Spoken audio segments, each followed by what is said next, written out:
How long do we let this go for before we start talking? We really should have planned this. Wait, Is it like... No, we should get to the dramatic part. Okay, all right. We can't let it play for that long. So, what dramatic part? It's Mass Effect 3. No, it's going to kick 2. It's End run, bitch. Well, Suicide mission. Whatever. Yeah, we play from this bit.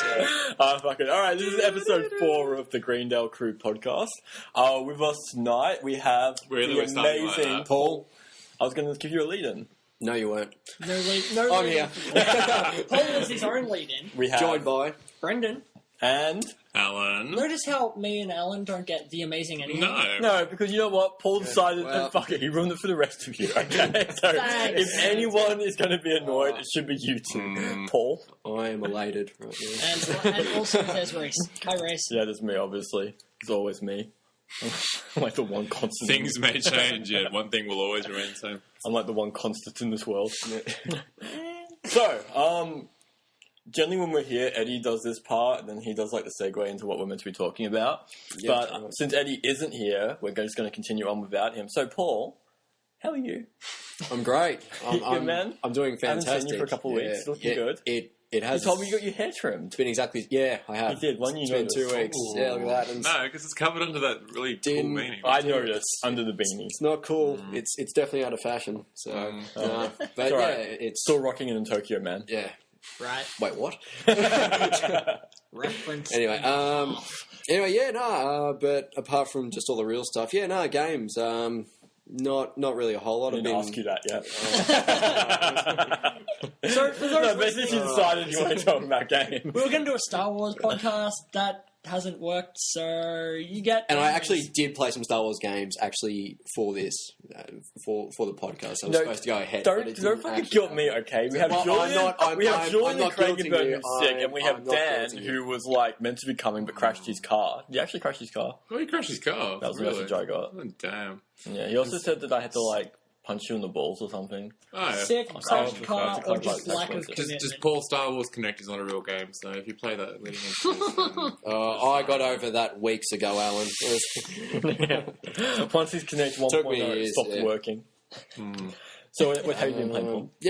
I've been playing the game that you told me to play, Star Wars The Old Republic. Yeah, you should have told me. I would have got on with you and we could have teamed up. I wanted to be pure, so I just wanted to experience it for myself. And the people who are on it, they're actually not too bad. Like, I actually got healed a few times. I got fucked up pretty badly quite a few times.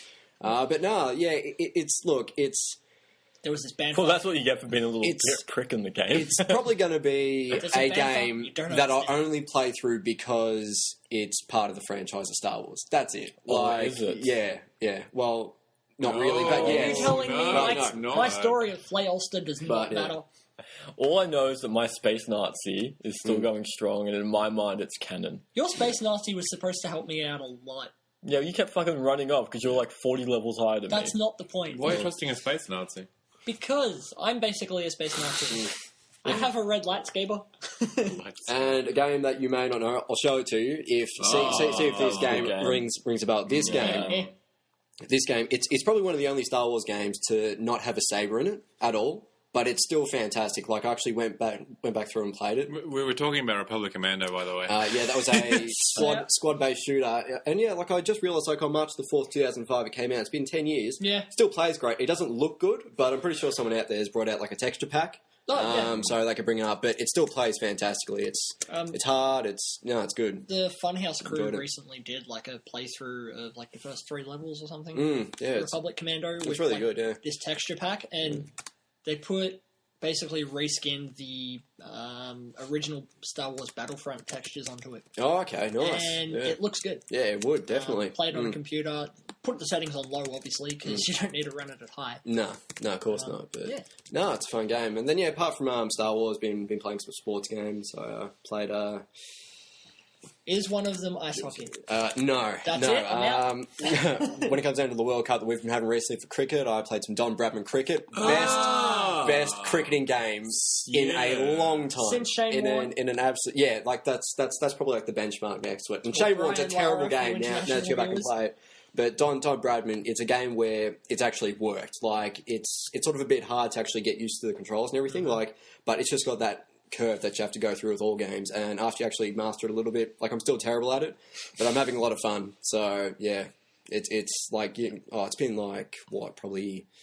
It's been out for a few months. Yeah, but when it comes down to Shane Warne, when did that come out? 1999, was it? Yeah, 99. Yeah, so it's been. Well, I have a question years. about Don Bradman. Yeah. Could this be... Who is he? Well aware of Don Bradman there. Roughly. But could this be the first cricket game where I can catch a ball? Yeah. Okay. In real life? Probably, I'm saying just in like a meta sort of storyline. Let's just say that so I could conceivably actually catch my first cricket ball in this game. Yeah, definitely. And is it as fun standing in the outfield waiting for the ball to come towards you as it is in real life? You say that that's like... riveting. like you say that like it's a bad thing, but it's the best place to be on a Sunday morning when you're actually playing out there. Not that I was ever good enough to be picked, but it's... Because you're hungover from Saturday night. Great game. This is a really weird voyeurism escape. Brendan. Yeah, so... how are you? I'm doing well. Yeah, that's good, man. Well. It's good. Yourself? Yeah, I'm good. Yeah. I love this whole loving thing we got going. I'm very tired. Had a long day. I've been up since 9. No. I know tough life. That's early for me lately. 6:30 a week. Oh. Didn't. No, Back to Brendan. I feel bad now. I want to go. That's okay. That's okay. No, clearly Alan wants the limelight more than Brendan. Yeah. No. Yeah, no. No, by all means. Let you have By all your... means. No. Speak. Okay. Speak, Cool, fine, Brendan. fuck you. So, this week I've been playing the absolute shit ton out of Monster Hunter 4 Ultimate. It's basically all I do now. Do you shower or? I mean, occasionally. Only because society demands it. Occasionally I have to play Monster Hunter with other people, and it's just nice to shower. Together, all as one. But Nothing wrong with communal showers. There's nothing wrong with it at all. So I'm getting pretty high up into that, and I'm about ready to... I guess you'd say I'm halfway through the game. I'm up to the guild quest stuff, playing a lot of online with it. Other than that, I've been playing Dynasty Warriors Gundam 3 again. Nice. Yeah. It keeps sucking me back in because I'm a massive mecha fan. Mm. I've been playing a lot of mobile games, like a lot of shitter games. There's one called Citus, it's music-based, really, really hard. Other than that, we were playing a bit of GTA 5 online before, watching Reese try and ride a motorbike. I was creating YouTube gold. Alright, someone's got to turn this into a mega... Alright. And apart from that, I've just been watching Season 5 of Boardwalk Empire. A brilliant way to end the series. I'm not quite up to the end yet, but the last season is amazing. And just a lot of random stuff that I'll find on YouTube. So, yeah, that's been me. Oh, so, this silence is Reese looking at in your eyes. Alan. What has Alan been playing today? How have you been? What has Alan been He's been playing Alan Reese's feelings, hasn't he? That's what he's been playing. Oh, that's the most brutal of games. I think you can't make it past the first level. No, that's pretty easy.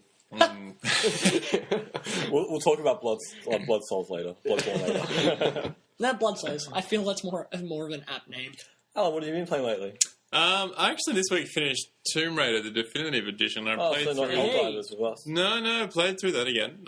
I just played like 2 or 3 days.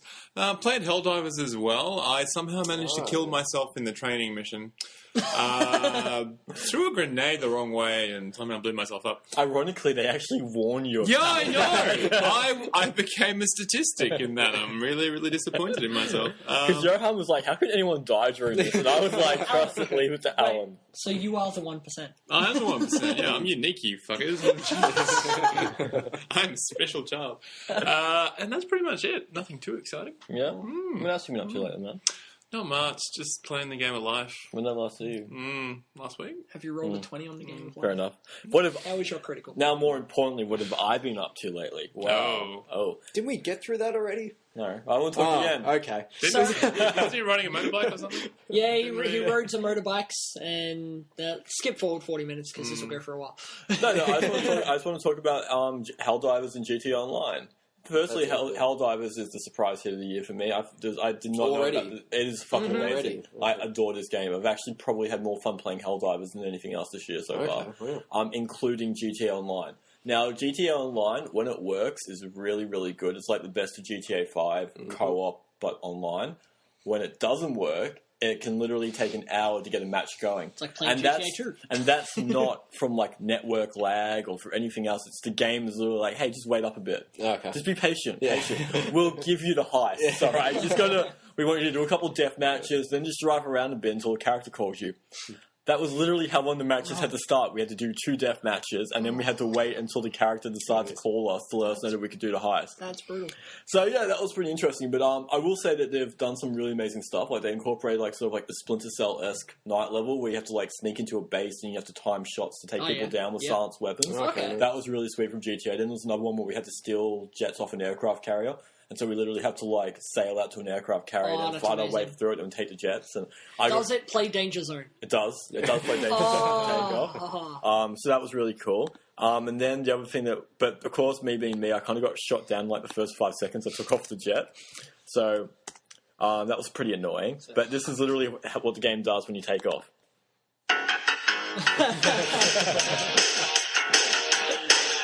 But then the problem is the song just keeps repeating. So you can fly around for 10 minutes, and I hate to say it, but Danger Zone does get old. The whole song or just the introduction music? The whole song. Oh, right. We're sorry, K-Log, but you worn it out.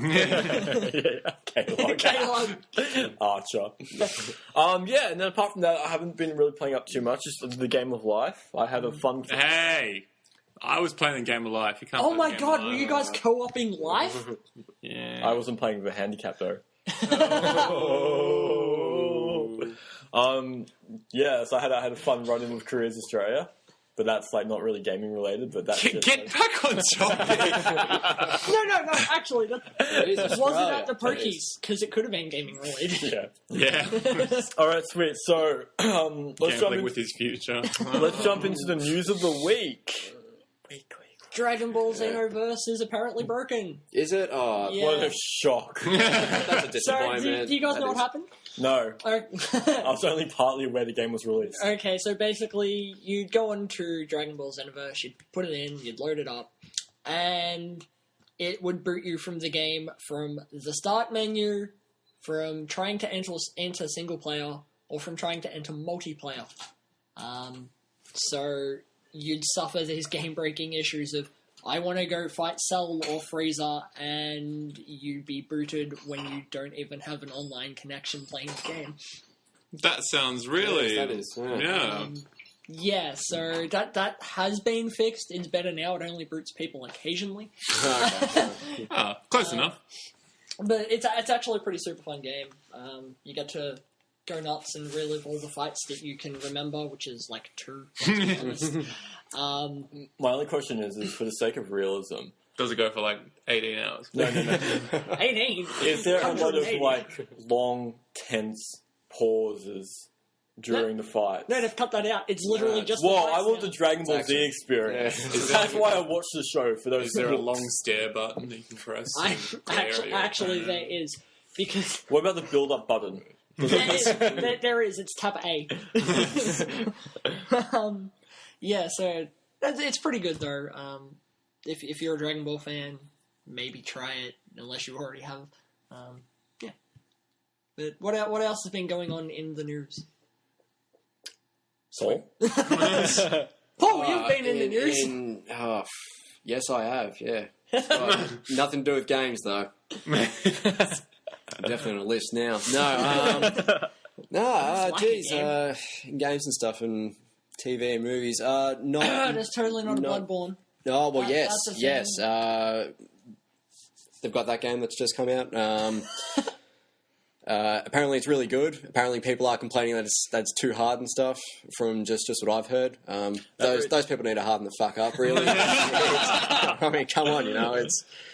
I mean, like you sort of do want to get your cash worth, like you want a game that really actually does put you in there and just actually makes you work for something, So I haven't played it. I've only seen one trailer from it, but yeah, like it looks good. Quite a few people have been complaining it sort of looks like Dark Souls, and it sort of has the same sort of way about it in terms of like the art style and just how it is. Like I haven't played it yet, so I can't judge for it. But no, like it definitely looks like something that we probably need more of, to be honest. Well, I'm going to be the other side of the coin. Mm-hmm. Could not care less about that game. Okay. It was like, oh my god, this game is so hard. It's going to beat the shit out of you and it's going to punish you. And I'm like, you know what? I don't even like that in my personal life. Let alone I don't want to pay money for the privilege to get When do you get beaten up in your... you're talking about sex, aren't you? Yeah, you are. Why do you think he has that choker chain? No, well... No, I was trying to allude to it. I was trying to be subtle, but you're like, what do you mean, Reed? Tell me your secrets. So basically, Reece is saying he's too hipster because the game's too mainstream and he's just not wanting to be a part of it. No, because you have to be hipster to like the game because the game is anti-mainstream because it's like super hard throwback to old school games. Dark Souls is mainstream. Well, yeah, of course, because it's sold well. So what actually is mainstream in this context? Because Dark Souls barely sold, and then everyone started playing it. And then Dark Souls barely. Dark game. Souls barely sold because it was released on the PS3 at a point where no one had the PS3. No, that was Demon Souls. Sorry. Yeah. Yes, that's it's true. in audio form. I bet you in an argument. Definitely beat you in an argument. I don't care. I wasn't going to correct you. I wanted to have his little moments. I'll turn into a soundbite for you so you can play it as a ringtone. Thank you.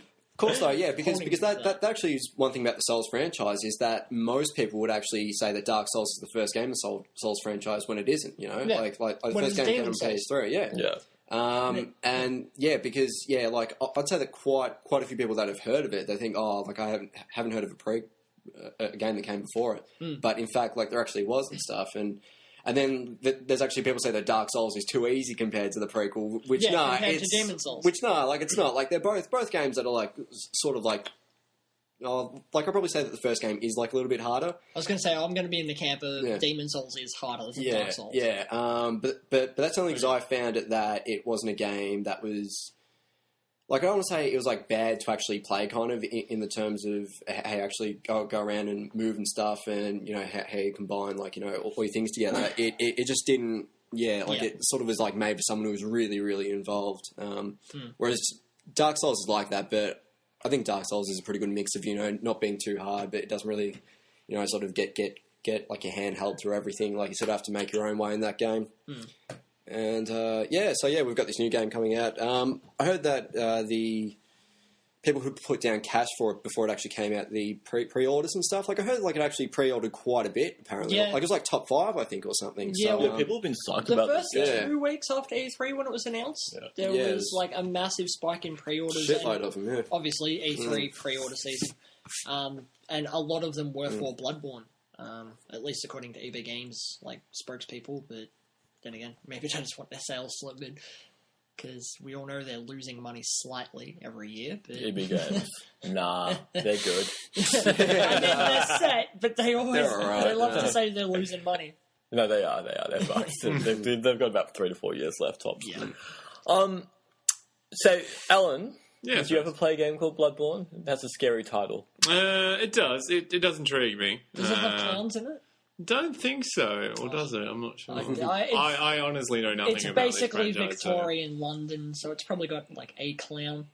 Victoria, wasn't that the one that just came out? Childhood phobia of clowns. Why? It's not a childhood phobia. It's more of an adolescent phobia that developed into an adult phobia, which is now crippling me for life. Let's dive into that. No, look, that's a different podcast. That one. Did Tim Curry touch you? In so many ways. It's actually really interesting because there's not a circus nearby or anywhere around here. Yeah, actually. Hey, Silvers is out pretty regularly. I went to the Great Moscow Circus when I was like 7 years old. Maybe that's something to do with it. Anyway. And were your parents murdered? No. Not Bruce Wayne. That is bad. You're not Batman? No, I'm not Batman. So why am I friends with you? You've been lying to me. Because I have I thought you were potential, just a really cheap Batman. No, he's just a lawyer. He's a real criminal. You got your budget Batmobile. You can only be driven at certain hours for tax purposes. No, insurance says I have to only drive it at certain And only hours. chases ambulances. Gil needs a new parachute. Oh, fuck. Speaking of Batman's been delayed. Oh! Segway master! I know, man. And you guys underestimate me. It's true. So we're talking about Batman the game. Yes, There's lots of things like Batman's being in all sorts of forms of, when it comes down to a movie or a TV series or a comic book. Like, it's definitely one of those things that's, I really have to know if it's a game that's being delayed, because it could be anything. We've said it like 3 times. Why are you still talking? I like the sound of my own voice. Clearly. He needs confirmation. He needs to be affirmed. Yeah, so Batman Arkham Knight has been delayed again, but this time only by 3 weeks. So you have to ask the question, why? What can you do in 3 weeks? Day 1 patch. Slap on some DLC or something, maybe. I have a theory, but I want to hear everyone else's views. Oh. Paul, why would you delay a game 3 weeks? Okay, well, apart from the fact you hate children. I thought you loved children. Okay, well. So wait, the game's coming out when? Sorry. It was coming out June 3rd. It's now coming. No, June 2nd. It's now coming out June 23rd. Okay, so we're 3 months out from that. Currently, right now, about 2.5. So, it takes roughly 3 weeks for the process for a game to go gold in terms of when they create the master disc and they create all the packaging. Of course, that's probably less nowadays because you don't really ship out that many copies that actually. Look, I could say that they probably are having the game fixed up. Mm-hmm. I'd say that. They probably want to make sure that they've got everything really down and all that, of course. And of course, I'm just saying that, because I really hope that they don't do anything, to make more content and try and put that in, and not really go through it. So I really hope that they're trying to make it the best product that they possibly can. I think they've got to get their online passes sorted out because Warner Brothers Online. Oh, really? Okay. Ever use that on Steam? That's going to be a thing. It makes Ubisoft look like Uplay look competent. Okay, because even one company dropped their online pass scheme. I forgot which company that was. A couple of weeks. Which was years ago. Brendan, your theory. Why do you think a game would be delayed 3 weeks? I mean, the kind of cynical person in me wants to say day 1 patch and day 1 DLC. You guys are so naive. I know. You're actually trusting. This is interesting. Look, I guess because Arkham Origins was viewed favourably. I liked it. Did you like it, Alan? I didn't. I liked it. Had no problem with it. I was just saying, I ran through it twice. It was a good game. It didn't really develop much from Arkham City. And I did like the boss fights. The sort of like the Mortal Kombat style fighting. I did enjoy that. Yeah, I didn't like the shock gloves because it made you way OP towards the end of the game. But, how good is it? You are Batman. How good is it? Yeah. I love OP. Alan, what's your theory? Why would a game be delayed 3 weeks? Only halfway through mine. Whatever. Go, Alan. Go. Reese doesn't care about my theories. Well, of course, Reese is just like, no, Brendan, you're wrong. You are pretty much. Objectively. Because I want an argument. Yeah. I actually side with Brendan. I'm guessing they just want to put a little few finishing touches on it, or day 1 patch. I wouldn't be surprised. What theory? Oh, Reese is shaking his head. So Reese's theory. Here we go. Reese has got some insight. What's your crackpot white This is going to be a clinic. Is it? What's the date it was meant to be released? June 2nd. I wasn't listening. And what was thank you, Alan. June 2nd. And what's the date it's now been released? 23rd June. And what's the really major media event that's happening in the middle of that period with literally every single news outlet on the planet giving shit tons of free marketing and advertisement? Is it E3? Yes! It's E3! Yes! There we are. Oh, I was going to say, Black County. The World Cup of Rugby, or no? No, E3, my theory really? is that from a PR perspective, I would delay the game 3 weeks and just chuck a shit ton of trailers and game content and use E3 as a marketing platform to get just free advertisement and free marketing in the week leading up to the game, and also make an announcement at that time. Now, the other theory which has come out is that they're talking about releasing a Arkham Asylum and Arkham City remastered bundle for the end of the year, and that's just a rumor at the moment. But it's come from IGN Italy, which apparently IGN has an Italy office. Yeah. Yeah, I didn't know They've that. also got like an office in Iran or something as well. Oh, did you watch that link I sent you on Serbia on Facebook? It wasn't Serbia. Well, it was about Aggressive or aggressive? Serbians fighting in Ukraine. Yeah. Which side were they fighting for? The Russians. Of course. Sorry, sidetrack there. Who are they fighting for? Yeah. People who pay them the most. Well, the problem is that they're not Ukrainians. Like you pay don't more. understand how arms deals work. So my theory is that this game was delayed purely for cynical reasons. It has nothing to do with patching or budget timing, because like you can't really do much in 3 weeks when the game's already been delayed 9 months. Like the game will have already been shipped out by that time, like at least a week before. Like it takes at least a week for the game to get shipped, or so a month for the game to get shipped globally. So yeah, my theory is that they're using it basically as a platform to get some free marketing and publicity, because that's what I would fucking do. So, speaking of E3, E3 plans, you guys all in? Yeah. I guess. Yeah, Paul? Something that the podcast listeners should not be hearing is, yeah, sure, why not? We're going to be recording that night. Oh, really? Are we? Oh, so live feed. we're full going to live stream it. Yeah, it's gonna be, sort of live stream it. Yeah, it's going to be. That's when we're going to get a Twitch account going. Oh, okay. Get a little camera in the corner. Lovely. What's Twitch? Why are you asking me? I wouldn't know. It's the game streaming. So, it's not just game streaming. Like it's like you can pretty much like stream what you want on there, I guess. Yeah. Just within reason. But yeah, I was thinking we're just going to hold like an iPad up full of porn. I was going to say, so Twitch is like... Donate for more porn, yeah, that's it, yeah. Isn't it like chat roulette for gaming? Yeah. But movies yeah, for newbies. It's just a very good platform for just having like your things streamed in terms of gaming, and yeah. I suppose one thing nowadays is you got people just their face cams on gaming, which I think is pretty vain of people. Like, like I'm there to watch gameplay, not some idiot, with their mugs going, oh no, look at how quirky and nerdy I am, with my oversized glasses and shit, and my bloody Pikachu pillow. Just fucking play the game. Our plans. Alright, guys. We have a special guest caller.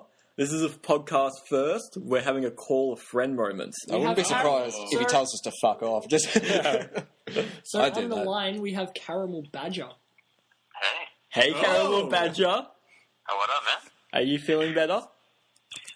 Yeah, but my bug's still there, so I really don't want to check you guys. What, say that again? His butt was... I still have that bug, so I really don't want to check you guys. So how's the podcast? You guys finished? No, we're still recording. You're on the air now. Oh, We are this desperate for anything, Julian. Hey, what up?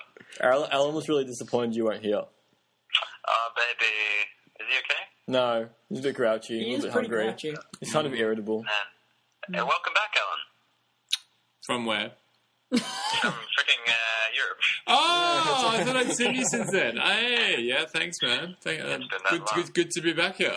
Not really. Yeah, listen, I'm not going to take up any more of your airtime. You guys finish your podcast? No, Julian, we need you. We seriously need you here. While we've got you on the air, Julian, so Arkham Knight delayed another 3 weeks. What's your theory on why it's delayed, and is it as cynical as Reese's?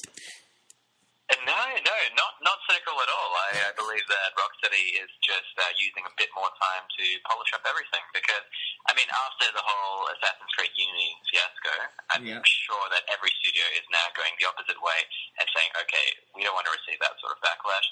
Let's go, a bit more effort and make it as perfect as possible. Yeah, okay. So you guys wouldn't last a week in consultancy for PR. Well, we aren't sociopaths. So Reese's theory was all gay. E3's around that time, so I want a bunch of free marketing. Sure. Yeah, makes sense too. Both works. All right, we'll call it even. Now, Julian. Yeah. Yeah. Actually, there's nothing else to talk about. What are you doing next week? Next week. Next Wednesday night. Next week. Wait, Wednesday night? Yeah. If I'm not working, I'll be there for sure. All right, because we do want to do Star Wars. Oh, you're doing Star Wars then? So what are you doing this week? Nothing. We compromised, and we're just doing a standard podcast. Shit. So Bloodborne, anyone? Or just me? Tell us about Bloodborne. Have you been playing Bloodborne? No, I haven't started. I just have a huge patch. I have to do a bit of work, yeah. Oh, Craig, you delay means that more Yeah, I'm not playing Bloodborne. Yeah, no one is. No. All right, man. Well, we'll talk to you soon. You take care. We're all thinking about you. Me especially. You guys enjoying that, yeah? Yeah, are you Johan? Am I? Yes, I am, of course. Why didn't you know before? This is getting weird now. All right, bye. Bye. Yeah, so I have a running theory that Johan and Julian are actually the same person, and I'm yet to be disproven in the last 12 months. You should really present that in like an hour-long presentation. There's actual scientific evidence that would prove that. Yeah. Have you seen them together? In the same room? No, he's like Batman. Yeah. Even right now that they're sitting in front of me, I can't be sure. This is not psychosis. No. All right, sweet. So, what were we talking about before Julian called? Batman. No, E3 plans. Oh, That's it, yeah. So, yeah, E3. So I'm thinking we're a big group of us. We'll do an all-night night. And pour out that Twitch money. Yeah, we will, man. We'll get some Red Bull. We'll get some free endorsements from them. That's how it works, I think. Yeah, I think Yeah, so. we get wings. Yeah. Yeah, it's all right, sweet. Okay, so, Paul, The Witcher. The Witcher 3. Sure. Did you hear the latest news today? No, I'm yet to actually play the second game, to be honest. Yeah. Me too. Hey, I'm in the same boat. I'm really, really lagging behind. Although it's On my actually face. a game that's gotten a lot of praise. Mm-hmm. Oh, yeah. Yeah, but I've not heard about you the know, news. it's it's a bit behind the curve on something. What? Brendan, what was the greatest game of last generation on PlayStation? And Xbox 360. Now you're really making it hard. There's only one answer. Okay, do you care to enlighten me? Twin Peaks. That was a game? Yeah, Alan Wake. No, Wait. the other one. Oh, Deadly Premonition. Yes.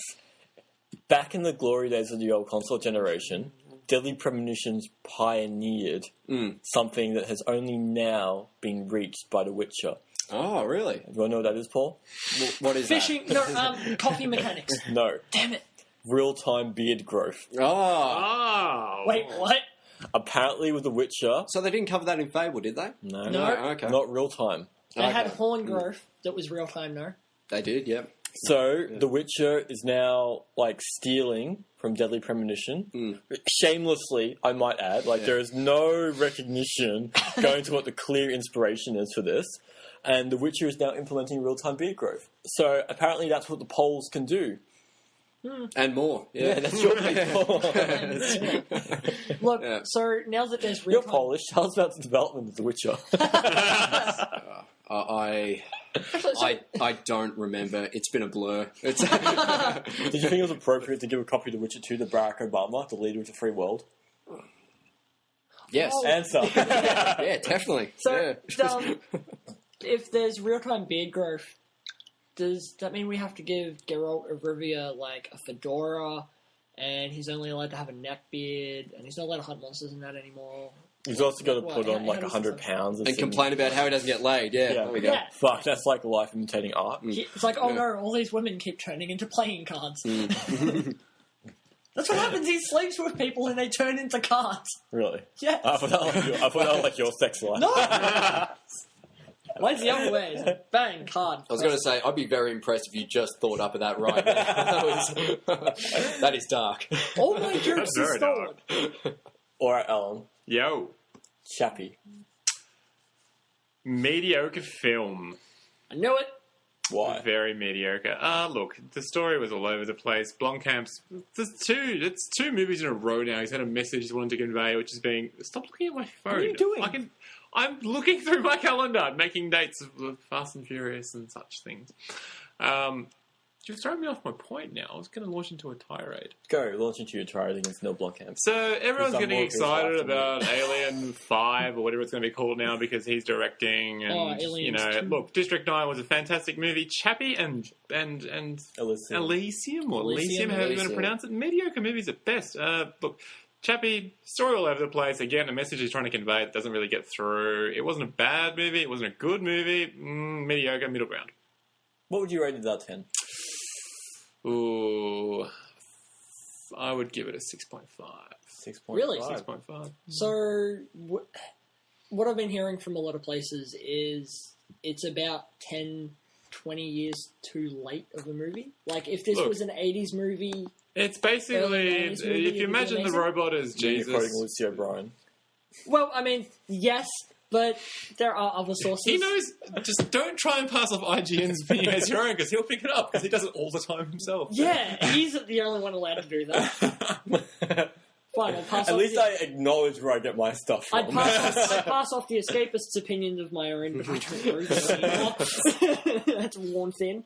The movie's basically another allegory for Jesus, and it's just... Yeah, Where'd you get Jesus from that movie?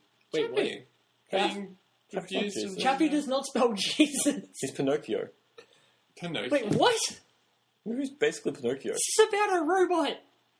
Pinocchio is about a robotic puppet. In the literal sense of the word robotic. Well, he's...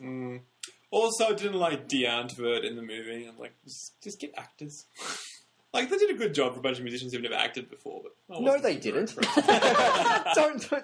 sugarcoat this. They're terrible people who shouldn't exist. It's just... Whoa! They make terrible music. They've contributed nothing to, like, the scene of rap and hip-hop and stuff. And they were part of the apartheid. No, they haven't. It's just a bunch of privileged white cunts who want to, who didn't fit in to their own little groups and say, oh, no, I got bullied and stuff. I'm definitely a different person. No, they didn't. No, they didn't. No, I'm sorry. Keep going. I'm sorry. Well, no, I'm kind of done. That's it.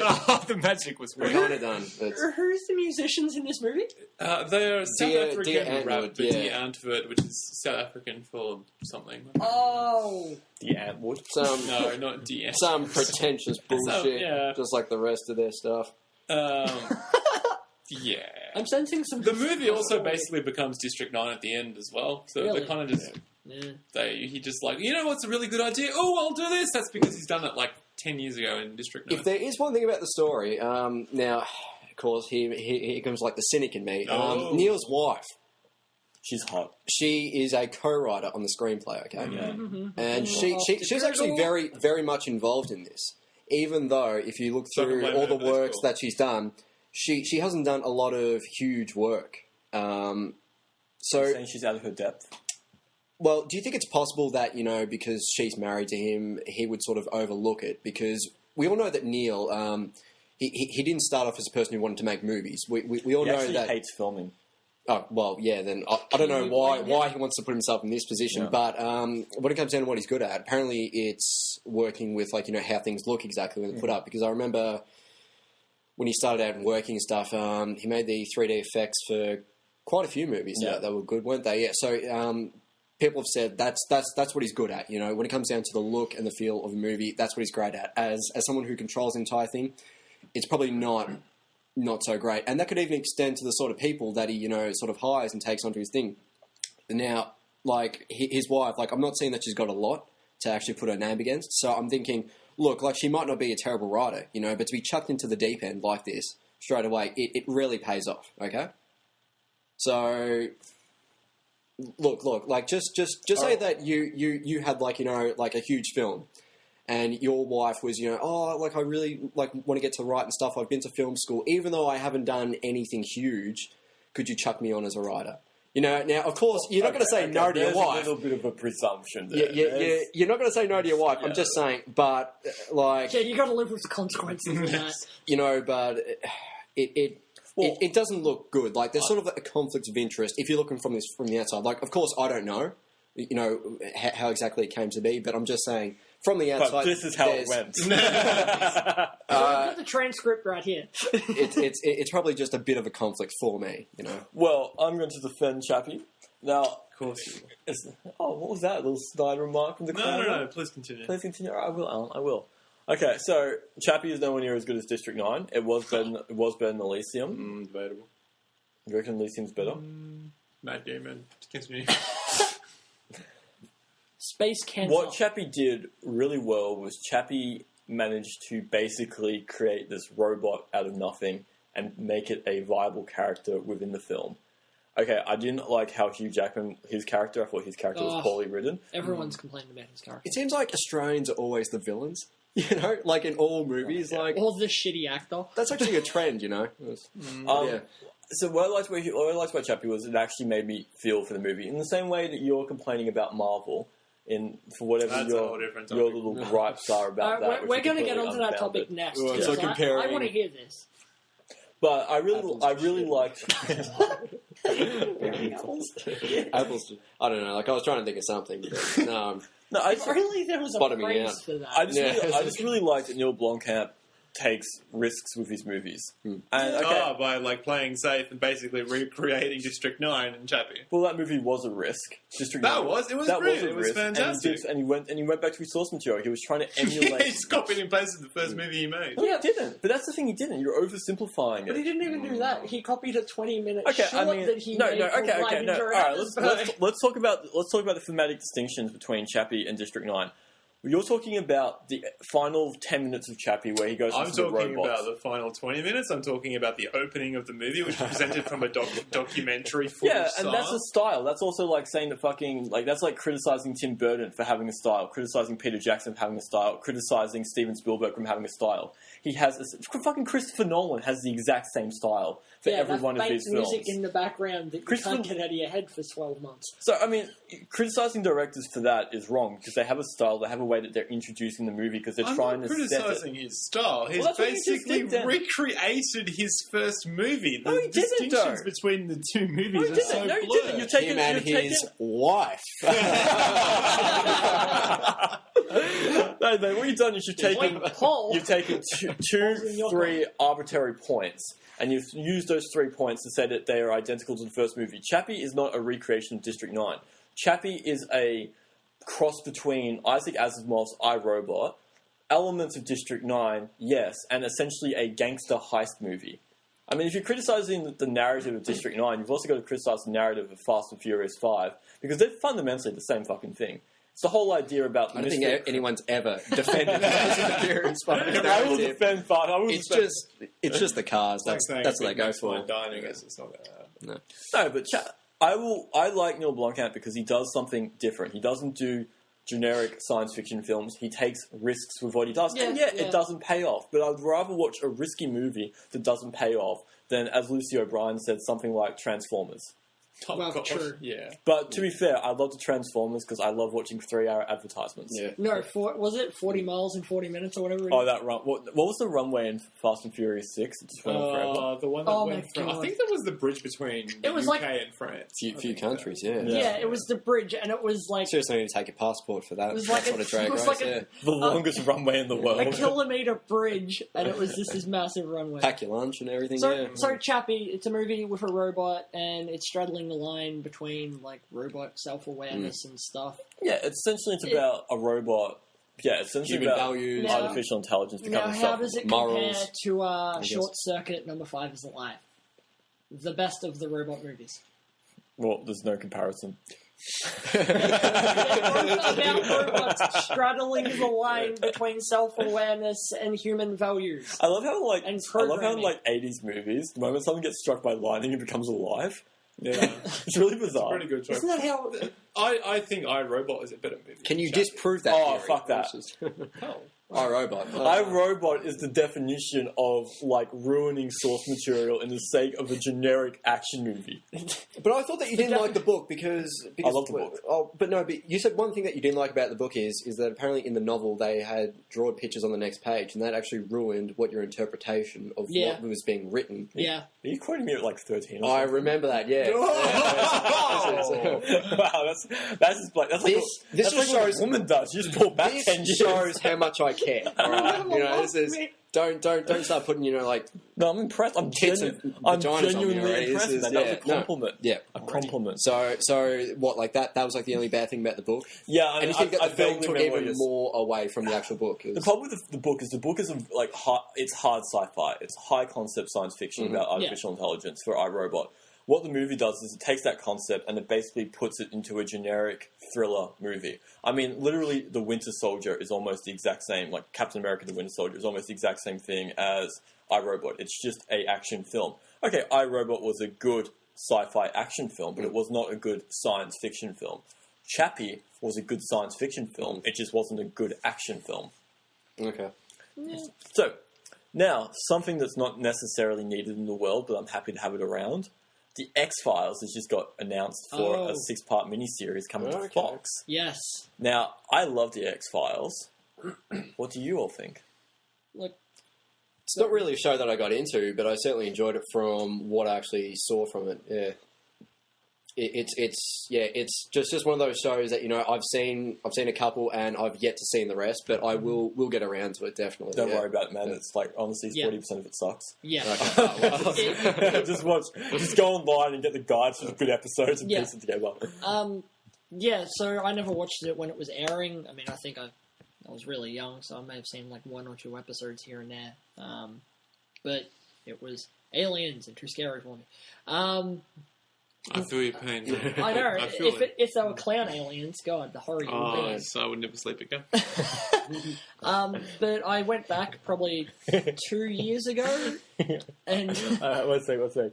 I want to start a campaign for Neil Blomkamp to have a scene in the next Alien movie where it's wearing clown makeup. He's doing Alien, isn't he? Yeah, he's doing Alien. That is 2. That is going to be huge. Yeah, I'm curious. He's not writing it though. I don't think he's writing it. Oh God, I hope not. I think he's directing it, but I don't think. Yeah, he's directing. That's but still. Can we put it out there? He literally got that job by just putting up some concept art, saying like, "This is what my Alien film would look like." And everyone was like, "Shit, that looks cool. Make the movie." Like. No, how did that happen? No, that's not. That's that theory allowed, and then all of a sudden, my wife theory gets thrown out as being judgmental, or bigoted, or something. And crazy, sexist. Some would say, possibly. No, I mean the Instagram.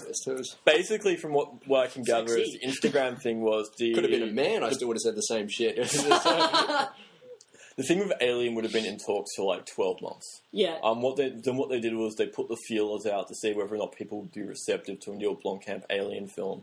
And then, based on the positive reception from that, they confirmed that, yes, Neil Blomkamp is going to be doing it. It also happened to come out just before Chappie to try and generate buzz around Chappie and to try and insulate him from the fact that Chappie was not going to do very well because of the type of film that it is. And there was a whole thing with Prometheus, and everyone kind of came out going... Didn't you like Prometheus? Okay, yes. That is a movie I actually did like. Oh, and you're... yes, let's do this. Hang on. That's not that bad. So the whole thing with Prometheus... It's not great. It's definitely not great. It's not great. It's the definition of mediocre. Serviceable. Whoa. Serviceable. Don't tell me you liked Alien vs. Predator. More than Prometheus. Oh my God. Because at least Alien vs. Predator was self-aware. Yeah, well...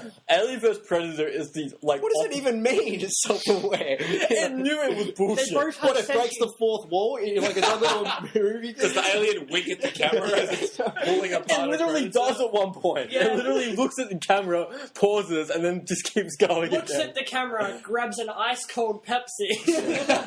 No. Alien vs. Predator is the definition of a film that's like, you know what? Fuck it. This is a cash cow, and we accept that. Prometheus is Ridley Scott going... Is it Ridley Scott? Yep. Yeah, Prometheus is Ridley Scott going, I can be a sci-fi filmmaker because I did it once 30 years ago. That movie is so full of plot holes, continuity errors, bad acting choices. Fucking, don't even get me started on that movie. It really is the perfect storm, though. And what's even worse is the film has a couple of moments of brilliance. Like, that opening 5 minutes is fucking insane. That is pure, beautiful, hard sci-fi. And then from then on, with the exception of Idris Elba, because he can never ruin anything, the movie just descends into fucking bullshit. But you think Chappie's mediocre? No. Fassbender. Fassbender was he was good in that movie. The standout actor. Well, Other than Idris Elba. The British chick. Idris Elba. Chick. We're talking about Idris Elba. You're talking about the Swedish main actress. Naomi Rapace, is that who you're talking about? I think so. So the main character? Like, the main the woman in charge of the mission. Yeah. The blonde woman? No, red hair. Oh, yeah, the Swedish chick. Red hair? She's got red hair. Okay. Alan, no, we're gonna skip that. We'll come back to that. We need to give Paul some time. What were we talking about before? No, we don't. Paul's had enough time. These theories are ridiculous. He's being sexist. Bigoted. That is down to interpretation, all right. I'm just calling it how I see it. If you'd like to complain about Paul, why do people have to create their own victim complex when I call them out on their shit? I have nothing to offer about X-Files because, as Brennan said, it was young and scary. I mean, I went back probably 2 years ago and started cherry-picking episodes. Yeah, that's how you have to do it. Like, watch season 2, watch season 1, like, watch season 8. I want to show you Tombs. Tombs? It's Netflix, it's a good show. episode. I'm glad they've got another 6 episodes to see what happens. I thought it meant like you wanted to take me to a graveyard or something for a second. I'm like, that's not. I want to show you that episode, but I want you to ask me questions about it. It involves clowns. So, Paul. Yep. Brothers in Arms. Ooh, what about the it? explosion coming up? What about it? Do you hate Randy Pitchford? Oh, the bloke from Gearbox Software? Yeah. Yeah. The man who raped your teenage years? I've actually not really been keeping up to date with that. Well, look, like the third game... Hell's Highway? Hell's Highway. Yeah, look, I didn't like it at the start, but I went back and I thought, I was too hard on it. They were doing something different. But what I realised as well is that apparently... here's also one thing that most people don't really seem to actually take notice of, is that when games change, from what I can gather, I think on the third game, most of the staff from the first two games weren't there, and that's also probably another thing that I think that people sort of get confused. They use it to fall back, as I say, oh well, you know, like this company they made the first game and they made the second game. No, they really didn't. Sure, it's got the company's name on it, but the people who are actually in charge, you know, like the heads of the art programming, like all those sorts of things, they can change, and they can ultimately affect how the product ends up in the end. So yeah, look, I did like the first two games, and like do suppose that the third one was okay, but I've not heard any news. There's been nothing about it since 2009. Yeah. Oh, yeah. They were going to bring out the offshoot, that like sort of non-serious game. Yeah, that got absolutely canned. That one. Yeah. Furious. Sons of War. Oh well, that's like on. No, yeah, that's but the mobile game. yeah, but that doesn't count. Like those things don't count. Like they've had those for COD and Furious Dead 7 Space. or something. Ghost Recon. Yeah, next week. Furious 4, I think. Furious. Fury Yeah. Road. Because I had that trailer where they were in Fury. the cafe, It's I all think, black and and they blue. Tomahawk and shit. Yeah, Yeah, It wouldn't be a absolutely game I'd mind playing, just not under the Brothers in Arms banner. Brothers in Arms. Well, look, if they don't touch that franchise anymore, I'll be happy. If they don't do anything with it, they I'll need be to finish the story of the character. Matt Baker. Nah, it'll probably turn out to be bad. What if I'll it just was- create my own ending in my own head. That's just... We'll see what Gearbox does, because Think of, Gearbox like, enemies Gearbox has from- been focusing on Borderlands the last couple of years, so we'll see where they allocate their resources to now. Because apart from Borderlands, they haven't had a critically acclaimed game for a while. No, not at all. That's correct, yeah. Yeah, I mean, and I don't like Borderlands. Like, it's not. Oh, Borderlands 2 and 3 have been released, and Yeah, the Handsome Oh, it's Jack not 3, collection. it's the prequel to the sequel, yeah. or It's whatever kind it of like is. a third game. Yeah, It's a full game. Yeah, Yeah. they've got the Handsome Jack collection. I was which is never a 1, big fan. 2, But then 3. again, I do remember when I was playing Borderlands with Nick. And Nick is like the most pedantic motherfucker when it comes to customizing guns. And so, like, every 30 seconds he would stop for 2 minutes to go through his guns to see what he's got. And so it was like the most, like, grinding game Because ever. on that, you could carry more gear and stuff. Yeah, couldn't you? Nick was having a field day. Like, I'm yeah. sure he's in there jerking off to his guns. Yeah. But anyway, so it's a bit frustrating. Now, Alan, Yes. there's something you want to talk to me about. There's lots of things I could talk to you about. Is it about Marvel? What at the minute? I'm just trying to Google what the name of that game was because it really interests me. Furious 4. That's what it was called. Furious 4, yeah. Furious 4. It says it's upcoming. It's not. I don't. Yeah, it's long dead. Just let me Wikipedia that. Continue with something else while I do that. That's literally... No, so Kojima saying there won't be another Metal Gear Solid game. Yeah, that's pretty big news. I have known nothing about it, but I know I've never it's big. played a Metal Gear game, so I don't care. Okay. It's probably actually one of the game series that I really need to put more time in. God, yeah. It probably actually is, like, just say, in terms of games and how you experience them and just how much they leave you and how much they take from you and all that. As a game series, I can say that game series is probably the best of all time. Oh, yeah. All time. Like, it destroys everything else in terms of, from the first game to the most recent game. Yeah. Just that entire game series, it probably is, like, one of the best. Yeah. Pokemon. No. I love Pokemon, but in terms of, like, the actual depth. What I'm saying, sorry, Angry Birds. Angry Birds Rio, Angry Birds Star Wars. Oh, well, of course, yeah, that's No, fantastic. get out. You fucking idiot. So Kojima, in, because people haven't reported on this for the past 2-3 years, he comes out and says, I will not be working on another Metal Gear or Metal Gear Solid game after this one. The following year, there's usually an announcement with him working on a Metal Gear or Metal Gear Solid game. The only reason it's come out this year is because some pack shots were released of Metal Gear Solid, Phantom Pain, by Konami without his name or his studio's name on the box art. Okay. So everyone's like, he's not working on the game, and then both parties, Konami and Kojima, have come out and they're both not sure where this information's coming from, because they both said that I'll be working on Metal Gear games, but I'm not working on these games, and it's just a big cross of information. No one's really sure what's going where, but as long as we get the Phantom Pain and it's not delayed for an extended period of time like it already has been, I mean, what more could we want, really?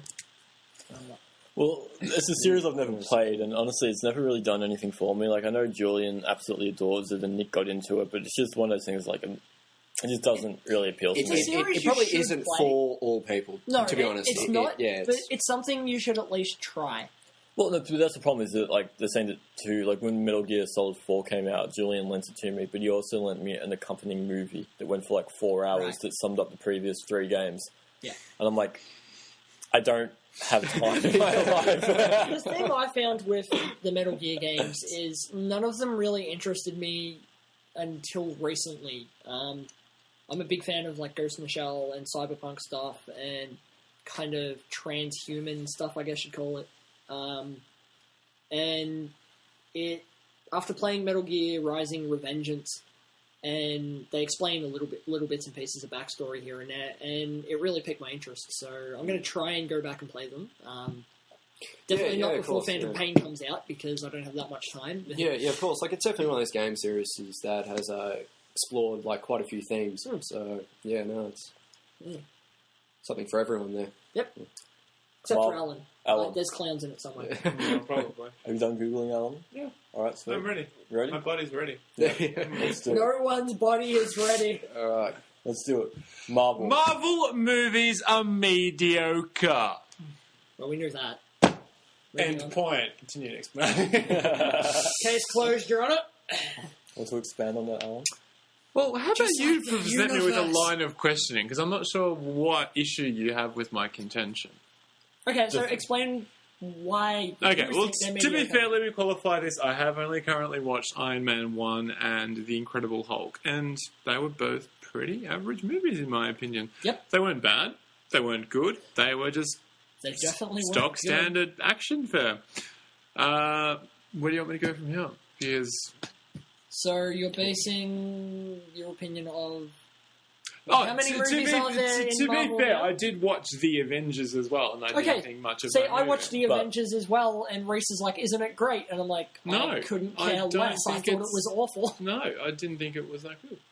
That's You because... were here when I was watching it. Was I? Yeah, we were coming over for something. It sort of is one of those movies. Like Jurassic Park. Look, like, it's a good movie.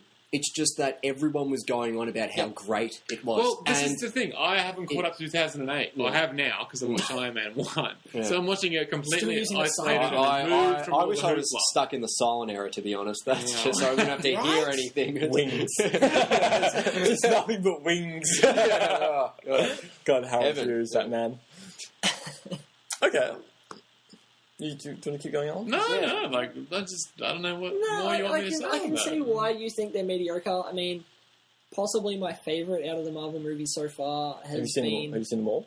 The only one I haven't seen is New Captain America. Well, new as of... Yeah, Winter Soldier, Yeah. I did have a problem with Iron Man 1, and I couldn't quite place my finger on it. I did work it out. It's because the Jebediah Stane, whatever his name Bruce is. Willis. Oh, wait, no, number 2. Bruce Willis? What's The his dude. name? The dude. Tom Cruise. Jeff Bridges. Jeff Bridges' Jeff character. Bridges. Who, spoiler alert for those of you who just caught up like me, it turns out to be the main villain of the film. His plan involves sending Tony Stark, who is Iron Man, to Afghanistan or Iraq or whatever that country was meant to be. I'm not sure what country that was meant to represent. To be killed so he can, like, reap all the... Yeah, Turkestan. Muhammad Jihad. To reap the benefits that the company's making, despite the fact that Tony Stark is the guy that creates all the weapons, and the movie actually makes a point of stressing that the scientists who work at the company aren't as smart as Tony Stark, and he's the reason the company goes so well. So what kind of brilliant business plan is it to send the guy who creates all the shit that makes you money to his death? Quality over quantity, apparently. I didn't get that line of reasoning. Also, my problem with Iron Man and the Incredible Hulk is because the main villain, or the main villain of the piece, only rocks up basically in the last 20 minutes, has a brief fight scene, and then it's over. Yeah. I thought the worst part of Incredible Hulk was whatever that main villain's name was. What was his name? He turns into the Abomination, but I can't remember what his name is. Major or Colonel or something. The dude. He's a Russian Englishman who's serving in the American army as well. That was a little bit all over the place. Okay, well, I told you... The Americans are xenophobic. Alright, Incredible Hulk, as I said before you watched it, is like the odd duck in the whole Marvel franchise. It's the one that you could literally just take out. The Incredible Hulk was something that was planned a few years earlier, and it was designed to be a reboot of the Incredible Hulk series, and then they sort of decided, no, fuck it, we're going to create the MCU. So late in production, they basically just shoehorned it into the MCU timeline. So what happens in the Incredible Hulk is not necessarily reflective of the broader MCU universe. Iron Man 1 is interesting because it was a risky movie. Now, no, let's rewind back to 2007. Who had heard about Iron Man? Like, outside of... Because Iron Man... Anyone who'd ever listened to Black Sabbath? No, let's be serious. Like, who would actually, like, knew who the character was? He was a mainstream character. He was a second... He was a second-rate Marvel character. Yeah. Even the Avengers were second-rate characters. So when you... Well, he barely showed up in the Avengers. Well, no. Before then. Yeah, I mean, no, he was big in the 80s and 90s. But when you rewind and you go back to the time period, so 2007, 2008, this is before The Dark Knight had come out. Yeah.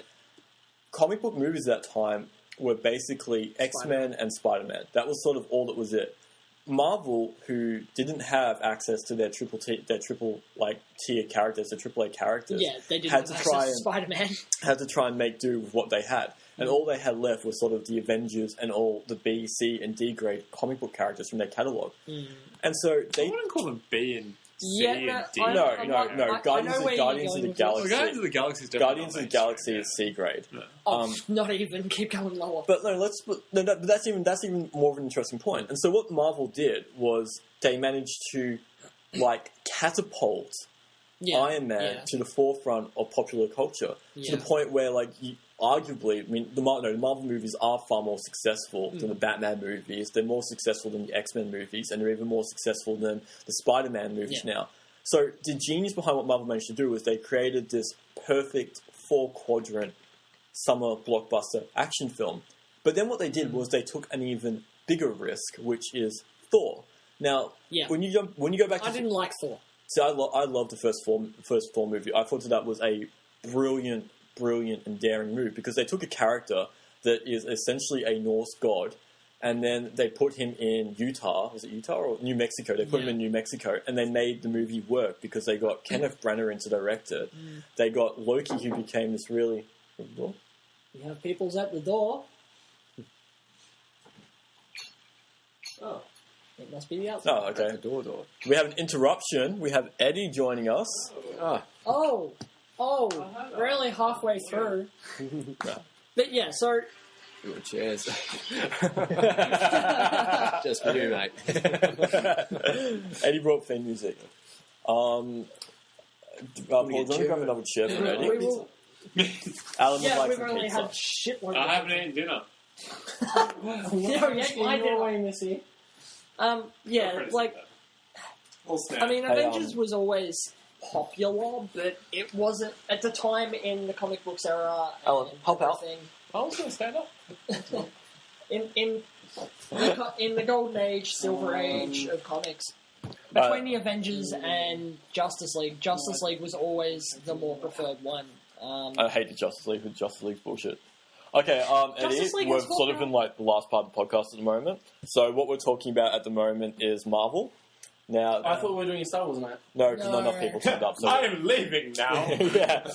Taking your pizza with you. Good day, sir. Yeah, so we're talking about the Marvel films. What are your views on the Marvel movies? How did you finish my point? Wait, we're still recording? Yeah, we're still going. Okay. We're recording since you knocked on the door. I reckon they've done a fantastic job by bringing this new... the superhero genre has always been there, but they've sort of reinvented it and they've modernized it and made it popular again. It's a good point. The points you raise are completely true, and I haven't finished my points. No, Please continue. I have more sure, points. they're tattooed on your arm somewhere. Or the I don't need them tattooed. Marvel radio beacon in your head starting to beep. It does sometimes conflict with my Apple One. Yeah, I was going to say. Competing brands. I completely agree with you. What Marvel has done with the movies has been fantastic, and it's been, revolutionary. And the Avengers, from what I was aware, like this team that is in the Avengers was never actually ever the Avengers team in the comics. No, it was, but it wasn't the original team. That's what I'm saying. It wasn't. Yeah, it is now. It was like obviously. half of the second one. Well, they've kind of the fifth one or something. yeah, I mean, but comics are bullshit. There's no continuity with comics. And I mean, the Nick Fury we have isn't Nick Fury from the mainly because he's black. He's Nick Fury from Alternate Universe. From Alternate. No. Which is also what a lot of these comics are based on as well, to these characters. Besides the point, what they've done is fantastic. They've really opened up the superhero genre. All I'm trying to say is the movies themselves aren't that good. I completely respect what they've done. See, I don't know how you can't like them because they're likable movies. They're not bad. They're not bad movies, but they're not. They're extraordinary at what they're trying to do. That's the thing is that they're I'm basing it on what I'm seeing in the movie, not the overarching theme or the general. But that's gist of what they're trying to do. But that's what you've got to also include. I mean, not for the first two films, because for the first two films was a risk. They were not sure Iron Man would pay off. They were not sure that Incredible Hulk didn't pay off. Incredible Hulk only did like 65 million or something. Iron Man did 350, 400 million. But what they did was they took Iron Man, they took the success from Iron Man, and then they spawned it into the biggest... They milked that cash cow for all it was worth. But that's what... They're doing the opposite. They're not milking a cash cow. Star Wars is milking they're fucking a dead hooker cash in the cow. bed. Fucking, X-Men, Spider-Man is milking a cash cow. What Marvel was doing is that they were taking risks. They were introducing characters that, for all intents and purposes, should never have worked on a mainstream movie screen. Yeah, I mean, have you seen the original Captain America movie? It's horrible. Yeah, what are you talking about? It's amazing. No. But then what they did... I know. But then what they did was they managed to create different types of movies within... Yeah, that all fit together in the same universe. No, not that they all fit together within the same universe, but the fact that they're completely different genres of films. They're still comic book movies, but they're true comic book I think movies. this is where you and I disagree. For example, you said that you believe that you like Chappie because you respected what Blomkamp was trying to do, or what Neil Blomkamp and his wife were trying to do, Paul. I'm just saying she's had no real huge previous experience, so it's pretty foolish to chuck someone just in that deep end.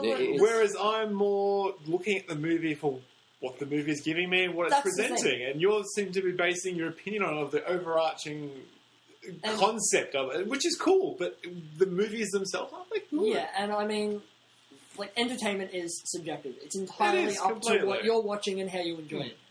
The Marvel movies, I can sit there and watch a Marvel movie and be like, yeah, that was cool. Yeah. And then maybe for the next week be like, yeah, Iron Man's cool, or this is cool, or I wouldn't mind, learning a little bit more about this.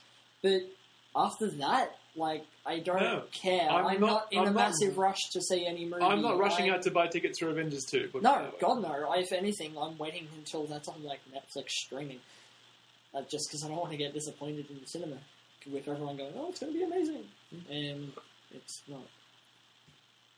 Reese is giving me death stares. No, I'm not. I have realistic expectations of Avengers 2. I mean, I loved Avengers 1, and I'm hoping that this one is going to be just as good, or if not better. But I'm also going in going, now if it's not good, I hopefully won't be disappointed.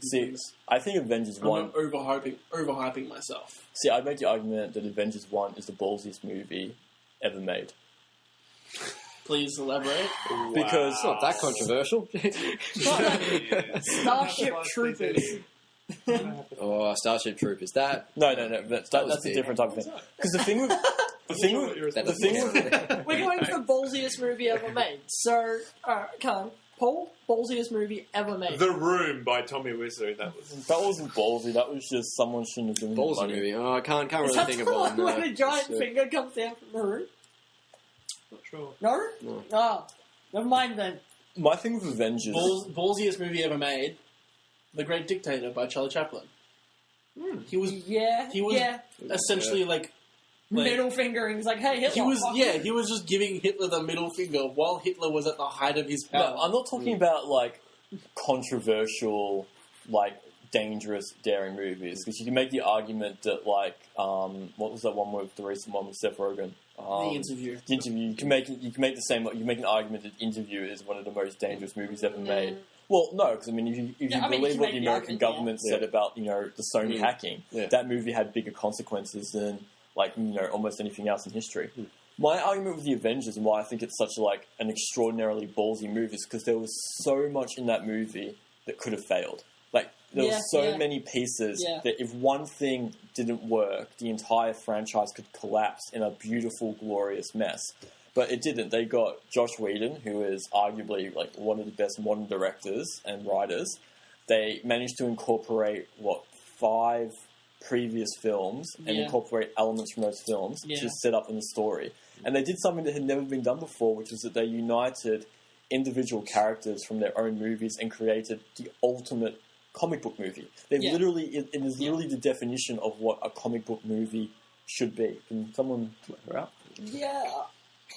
So that's why I said like Avengers is one of the ballsiest films ever made, because Marvel took such an insane risk. Yeah. And it could have failed. And like let's look at DC. DC has done the exact opposite. Man of Steel was the most like... They just keep segregating the heroes. And now we've got Batman versus Superman, basically, and like... is that ever going to see the light of day? Yeah, it's due in 2016 or whatever it is. If there's one thing about that Superman movie, and I think when it comes down to most movies, is that they had that blue tint over it, and I actually looked back on it, and I actually saw a screenshot where they didn't have the blue tint, where actually... I can't believe how many filmmakers are actually putting this tint over... just their movies to make them seem, and give them some kind of, it's terrible. Just want to see some real colour, It's, I don't know. But that's probably too much to ask nowadays. Honestly, I'd say the ballsiest movie ever made would be Star Wars Episode 4. No, that wasn't. No, because... No, do you know, like, Spielberg and all those directors back then, they used to give each other shares in the movie in case the movie was a massive flop. He gave out like 75% of the shares to this movie because he thought, it's going to be a piece of shit. But it's not going to make that much money. When it became a huge hit, he had to go to all these people like, hey, can I have those shares? I don't think it's ballsy for that. I think it's more because the entire time in production and screenwriting, at that time, you couldn't have a villain where you couldn't see their face. You couldn't relate to the character from looks. And by putting Darth Vader, putting a mask and a helmet and everything on him... Arguably, though, that helmet was his face. That helmet is his face, but... no, I understand what you're saying, but I wouldn't consider Star Wars Episode 1 to be a ballsy movie. Star Wars Episode 1 is basically just... 4. Yeah, we go. No, Star Wars Episode 1 was a ballsy movie.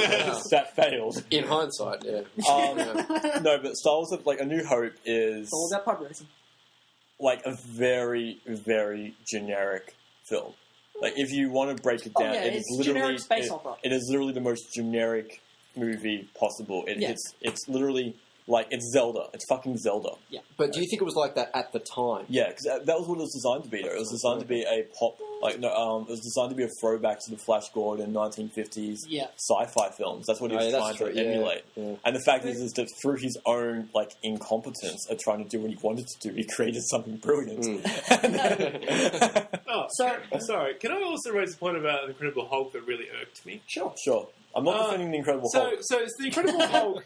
I've been very upfront. I'm not defending the Incredible Hulk. I don't think anyone defends the Incredible Hulk. Edward Norton. But another logical fallacy within the whole system of movies. So the Incredible Hulk is about Bruce Banner. Bruce Banner? Bruce Banner. Yeah, you're talking about the one with Eric Banner? No, I'm talking about Ed Norton.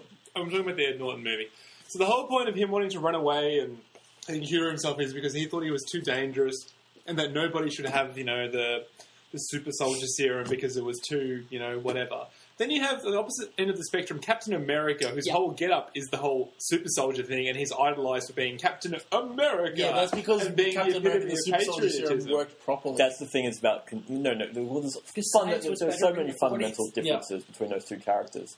Like what happened to like Bruce Banner is not the superhero serum. It's the gamma ray poisoning and the gamma ray radiation. And he can't control what he turns into. That's what he was hiding from, because he didn't want to have anyone to have what he has because it's uncontrollable.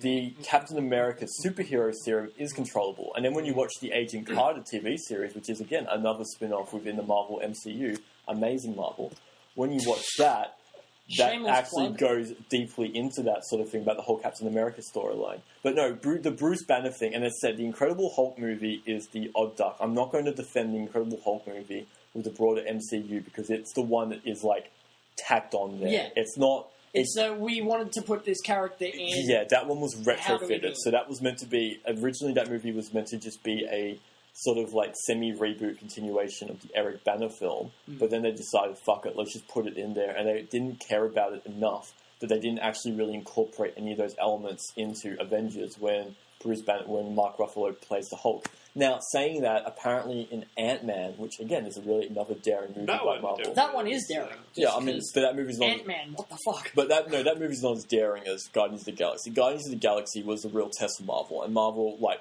did that with flying colours. Was it? Yeah, it was literally a movie about the talking free... five heroes that nobody knew anything about.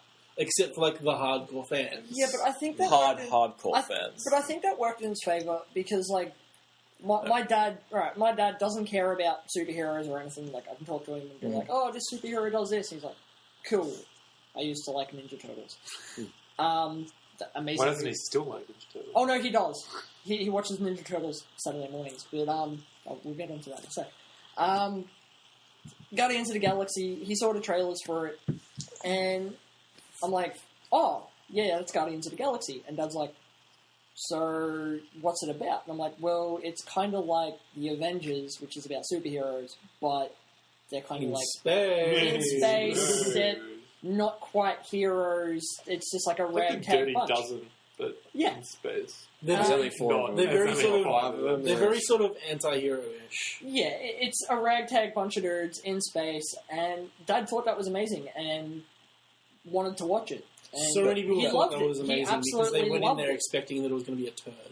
And they came out like, oh my god, that film was great. But that's the thing with Marvel, is that Marvel's brand is so strong now that people won't expect it to be a turd. They have faith in Marvel. And, I mean, again, Marvel, there's no other like, movie company on the planet that I think that could actually do what Marvel's doing right now. Oh, no one else has the balls. Maybe Star Wars. Maybe. We'll see how that pans out they do their whole an episode and then a spin-off. We'll talk about Star Wars next week, though. We'll have a very serious discussion about Star Wars next week. Now, okay, we should finish this up soon anyway, because Alan's getting a little bit sleepy. No, Eddie brought out cookies. I'm fine. We're fine. We can go for a bit longer. Comic book news and that. Leonardo died in the Ninja Turtle comics. Oh, wait. Is he going to come back next week? Like every comic book character that dies? He is dead, done, never coming back in the current series ever again. Why? They felt it was time that something actually shook up the Ninja Turtles, and... So he's going to be replaced by, like, a female lesbian turtle? Is that what's going to happen? Female lesbian turtles. Feminist turtles. Oh my god. Who doesn't fight with a sword, who uses her, I don't know. Claptrap. Feminist powers. Ooh. Now I'm being restricted. It's these cookies, man. She bores people to death. Oh, what did you guys think of that Batgirl? It's real. What did you guys think of that Batgirl cover? Did anybody see that? Hey? Batgirl cover? Oh, the killing joke. Wait. Yeah, bring it up. It's on my phone. No, only you have a computer in front of you. No, I've got a picture of it on my phone. Oh, okay. Have those new TV series, Supergirl? I think that's going to start showing. Yeah, like the pilot's apparently this cover was too like risque and controversial. That's fucking amazing. It's a great cover. It's a great piece of art. It's good, fantastic. That's controversial. There's the whole big A3 artwork from everything they couldn't put in a Batman comic, and it's got like Batman fucking Robin. How is that controversial? But the new Joker who staples his face to other people, not controversial. Yeah, because he's a man. It's got like Batman falling out of the window, like beating up Joker, Joker's got like needles sticking out of him. I think Batgirl or Catwoman has been raped or something. It's hanging off of a ledge. There's like cocaine and stuff. It's this massive A3 artwork, and it was just everything they weren't allowed to put in the comics. I think maybe Did Grant Morrison do most of them? Yeah. Not surprised. I know, right? I think maybe with this Batgirl and Joker cover, we might start to see a lot more of that kind of slowly start to seep in as Batman gets grittier. No, because we've become too politically correct as a society. No, I wouldn't be surprised if they released the cover anyway and it's just using it to generate some publicity around it so more people buy it. Like the collector's one, like a trade one where you've got to send off the Well, that's the thing. It was meant to be a variant cover. It wasn't even a mainstream cover. So it wouldn't have been printed anyway. They're just generating publicity for it, so it's now going to become a rare cover that was too risque. It's not released. It's not going to be released. It will be released. I guarantee you there will be a release of that cover. DC has said we're not going to release it. So why would they bullshit. How many times has DC killed off characters and brought them back? How many times has DC done reversals on what their stance is? The fact is, all they're doing all they're doing at the moment is they're just generating publicity for the comic. That's all it is. It's just a cheap publicity stunt to get it, and it's working because 5 people in fucking Melbourne, Australia, are talking about it. Woo! All right. So, final thoughts, guys. Paulie, tell me your thoughts. About what? Tell him your dreams and aspirations. What are you doing in your life? Where do you see Neil Blomkamp's wife cross you personally? I want to make a point about that. Why would you throw someone in the deep end on a project that has got a lot of money behind it with someone who has no formal work experience? You yourself. Tell me. Would you hire someone who has no formal experience in a job? Who has been to school, and who is like they've got a piece of paper saying, yes, you can possibly do this. Okay, we've taught you what to do, everything like that. Can you hire them? Is she female and confident? Has she got big boobs? No. Anybody, yes. Anybody. They could be literally anyone that they want you to be. If they have no formal experience as a head writer on something on a project that is lower. And since that doesn't really exist, you can't say if they've done it well or not. Would you actually let them on? No. But obviously the family relation is different. Okay, there we go. See, I'm just saying, it's. Are you her Twitter it's troll? Not terrible. Huh? Okay, you're that one person on her Twitter she got with one. her 1,200 followers. It's just you know what? This is your fault. These reviews are you. Actually, yeah. He's jumped every star and heard a Chappie one star. Yeah. No. You like that one guy on YouTube. It's his wife. Yeah. So I came in towards the tail end of this episode. Has this been an entirely... Oh, it's been an ongoing thing. Paul believes that... Part of the reason... No, not this. I'm just asking, has this podcast entirely been about reviews and that? No. It's just been a standard podcast. Actually, because Eddie came in a bit late, when we get around to him, no, because we should dedicate some time. Right. Let me give a comment. I have 8% laptop battery left. Just a quick thing. Finally, more news has come out about Homefront: The Revolution. Oh. They've come out and said, yeah, sorry about, the general gist of it is they've come out and like, yeah, sorry about all the delays and the silence and all that sort of stuff. The game will be coming out in 2016. It was like, yeah, no one was really expecting it to actually meet its 2015, the original 2015 deadline. Hey guys, sorry, it's our bad, but we all know that you're horrified. I mean, what? The guy's just crying. I tried. So hard. THQ went under, and then Quicksilver went under. No, then Crytek went under, and then Quicksilver bought it. And then THQ went under, and Crytek bought it. Yeah, Crytek. Then Crytek started having money troubles and stopped. Crytek's out of money. No, they started having money troubles. No, they were broke. Crytek was bankrupt, and then they had to sell off their assets. So they weren't paying the guys at Crytek UK and other places as well. Whoa. So the guys at Crytek UK stopped going into work. This was happening around the same time as for the Dark Side of the World. So when you catch up to 2014, we'll have a chat about it. So the guys at Crytek UK stopped going into work. It's blinking in and out of timelines. Deep Silver, who was the publisher of Homefront: The Revolution, came in and said, "Okay, we're taking this game, and by the way, we already took the guys from we've already acquired the guys from Crytek UK to continue working on the game under us. Yeah. So it's got the same development team, just it's not under Crytek anymore. Yeah. But why Crytek go bankrupt? Because Crytek's games don't sell very well. Crisis didn't sell very well. Really? The most beautiful games. The thing with Crytek games is Crytek games sell, but they don't have... The Crytek games are not marketed. They're not made cost efficiently. Crytek games are advertisements for the engine. And the problem they had was... It's like Battlefield campaigns are advertisements for the engine. They're not actually there for the game. It's just literally advertisement. The problem they had was Crytek's engine was getting to the point where the cost of the engine was outweighing what a normal developer could do with it. Oh, wow. So they're not making...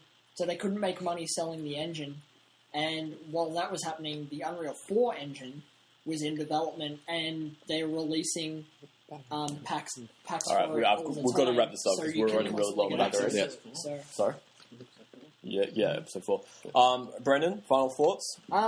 Look, I mean, this week I'm watching Captain America Winter Soldier. I'll get back to you about that next week. I'll be up to date with Marvel movies. I want to start getting into a lot more of the Marvel Universe stuff just to see it and see what the hype is, and hopefully agree with Ellen that it's all kind of mediocre. Yeah. Ellen, final thoughts? I will also be watching the rest of the Marvel catalogue this week. Oh my god, we could do it together. We should. Captain America is next on my list. Mm-hmm. Watch Agents of S.H.I.E.L.D. as well. You go watch from Iron Man 2's next, and then it's Thor, and it's Captain America. You have to watch them in sequence. Okay, I'll get that coming up then. And then Agents of S.H.I.E.L.D., you just stop at a certain episode, watch Captain America the Winter Soldier, and then continue Agents of S.H.I.E.L.D. No. Ain't nobody does that. No, because if you continue watching... if you continue through Agents of S.H.I.E.L.D., it spoils Captain America Winter Soldier. He's not going to watch Agents of S.H.I.E.L.D. He's going to struggle to get through what we're doing. He knows me too well. Any other thoughts, Alan? You're a judgmental jackass. Says the guy who called me out on stuff. Okay, Alan. As a joke, because it's funny. When it comes down to your next house being built, no. When it comes down to your house, when it comes built, hire a first-year tradie whose only interest in the job is shooting nails from the gun at birds. Is Michael Parley available? To build your house. Don't bring people into this. All right. That's it. All right. Clearly, he's got to get his wife. Final thoughts? This week I caught up on Arrow. I caught up on Flash. Oh, nice. Been watching Agent Carter. Games. Final thoughts, dude. I don't know. I missed a lot of the conversation, so there's not a lot I can add. Awesome. Well, I shall conclude. As I think we have established, Alan was wrong. The Marvel movies are amazing. There are at least 2 people who don't really agree with that. Yeah, that's fine. I just ignore dissent. I'm like China. So this week was meant to be the Star Wars podcast, but we had a couple of issues with the camera. Why don't we save that for... We'll do it shortly before Star Wars Episode 7. No, because we've got a lot of stuff we have to talk about before that. It might be a couple of parts.